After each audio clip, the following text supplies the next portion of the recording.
আপনি ড্রাইভিংই শেখেননি, অথচ আসছেন ড্রাইভিং লাইসেন্স করাতে। জি, ব্যাপারটা চমৎকার না? মোটেও চমৎকার না। আপনাকে আমি ড্রাইভিং লাইসেন্স কেন দিব? কারণ আমি নিতে চাচ্ছি। মামার বাড়ির আবদার নাকি যে চাইলেই দেওয়া যাবে? না, মামার বাড়ির আবদার না, নানার বাড়ির আবদার। মানে আমি চাচ্ছিলাম আপনি যদি আমাকে ড্রাইভিং লাইসেন্সটা দেন, তাহলে আমি সারা বাংলাদেশ আমার নিজের গাড়ি নিয়ে একটু ঘুরে বেড়াতাম। আমার আবার ঘোরাঘুরির অনেক শখ, টুরিস্ট প্রকৃতির মানুষ আমি। আমার ঘোরাঘুরি করতে খুব ভালো লাগে। আপনার ভালো লাগে না? লাইসেন্স করাতে গেলে তো পরীক্ষা দিতে হবে। পরীক্ষা দিতে হবে? সেটা আপনি দিতে পারবেন? পরীক্ষা তো দিতে পারবো না। তো কিভাবে হবে? কিভাবে হবে? আরে আজব লোক তো আপনি, পরীক্ষা দিতে পারবেন না, লাইসেন্স হবে কিভাবে? আমি চাচ্ছিলাম কি, ড্রাইভিং লাইসেন্সটা যদি টেস্ট ছাড়াই কোনো রকম ভাবে দিয়ে দেয়া যায়, তাহলে সেভাবেই আর কি নিতে যাচ্ছিলাম। কোনোভাবে দিয়ে দেওয়া যায়?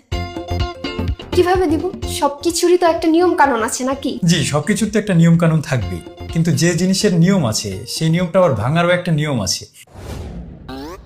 নিয়ম কিন্তু বানানোই হয় নিয়মকে ভাঙার জন্য। যদি কোনো সিস্টেমে একটু ব্যবস্থাটা করে দেওয়া যেত, তাহলে সেই সিস্টেমেই আমি একটু সিস্টেম করতাম আর কি। আপনি কি আমাকে কোনোভাবে ঘুষ দিতে চাচ্ছেন? জি, ঘুষ দিতে চাচ্ছি।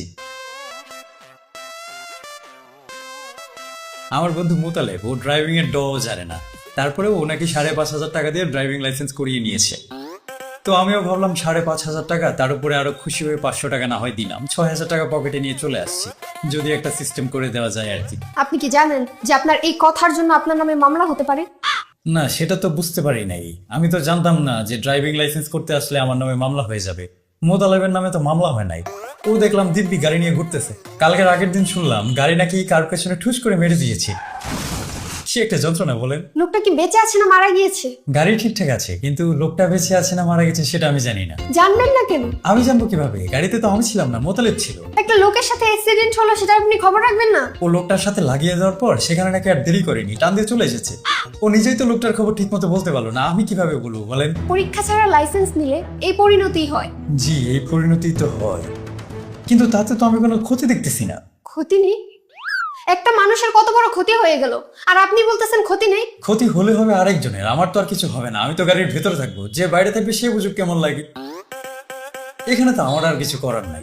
আপনাকে এখন আমার পুলিশে দিতে ইচ্ছে করছে, তার সাথে আপনার বন্ধু মোতালেবকেও পুলিশে দিতে ইচ্ছে করছে। হ্যাঁ, আপনি মোতালেবকে পুলিশে দেন। মোতালেবকে পুলিশে দিলে খুব মজা হবে। ওর গাড়িটা পড়ে থাকবে, সেটা আমি চালাবো।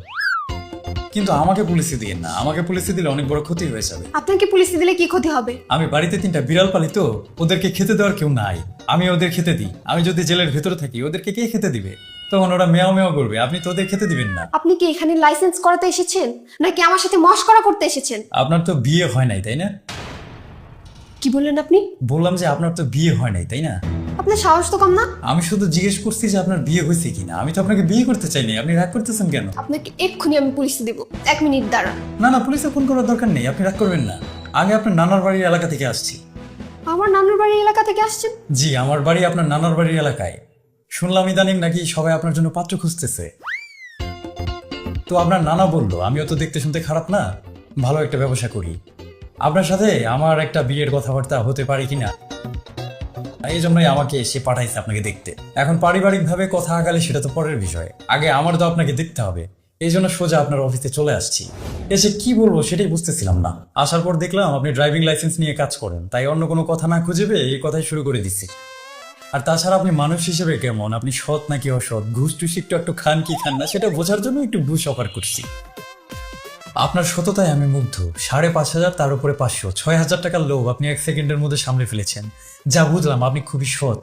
হ্যাঁ, আর আপনি পাগল। আপনার কেন মনে হয় যে আমি পাগল? আমি যদি আপনার নানার কথায় আপনাকে বিয়ে করি, তাহলে তো আপনি আমার সহধর্মিণী হবেন। একজন নারী যখন একজন পুরুষকে বিয়ে করে, তখন পুরুষটা সৎ নাকি অসৎ, ঘুষ খায় কি খায় না, তার ইনকাম কত, সবকিছু দেখেই তো তাকে বিয়ে করে। তাহলে যেহেতু আমি আপনাকে বিয়ে করব, আপনি সৎ নাকি অসৎ, ঘুষ খান নাকি খান না, সেটা আমাকে যাচাই বাছাই করতে হবে না? আচ্ছা, আপনার বেতন কত? আমি আপনাকে বিয়ে করব না। আপনি আর এখানে কথা বাড়াবেন না, আপনি এবার আসুন। জি জি, বুঝতে পারছি। আসলে আমি কথাবার্তা আপনার সাথে ঠিকভাবে শুরু করতে পারি নাই, যার কারণে আপনার কাছে মনে হচ্ছে যে আমি এমন। আমি কিন্তু আসলে এমন না, আমি বাস্তবে অন্যরকমই। এই যে আপনার সাথে যেমন পাগলের মতো আমি এতক্ষণ কথা বললাম, আমি কিন্তু এরকম পাগল না, আমি সুস্থ। পাগল হননি, অনেক উপকার করেছেন, এবার আসুন। আচ্ছা, আপনার নানাকে গিয়ে কি বলবো? আপনি আমার নানাকে কি বলবেন সেটা আপনি জানেন, আমি কি করে বলবো? আচ্ছা, কি একটা বিপদের মধ্যে পড়ে গেলাম। আপনার নানাও একটা পাগল। কি বললেন আপনি? জি, আপনার নানাও একটা পাগল। সে একবার বিবেচনা করে দেখবে না যে আপনি একটা ভালো পজিশনে জব করে আপনি কি দেখে আমাকে বিয়ে করবেন? আমাকে অযথা সে ধাক্কায় ধাক্কায় এখানে পাঠাই দিচ্ছে। আমি আমার নানার সাথে কথা বলছি, আপনি এখন যান। জি আচ্ছা, আমি উঠি। বিয়ে তো করবেনই না, ওই ড্রাইভিং লাইসেন্স কি আসলে করে দেওয়ার কোনো রাস্তা আছে? 1,000-5,000 টাকা কিন্তু সাথে আছে, সত্যি সত্যি। আপনি একটু দাঁড়ান, আমি পুলিশে কল করছি। জি আমি বুঝতে পারছি, আপনি পুলিশে ফোন না করে থামবেন না, আমি উঠি। আর আপনার নানাকে কিছু বলবেন না, সে একটু পাগল স্বভাবের, সে বুঝতে পারে নাই যে আপনার সাথে আমার যায় না।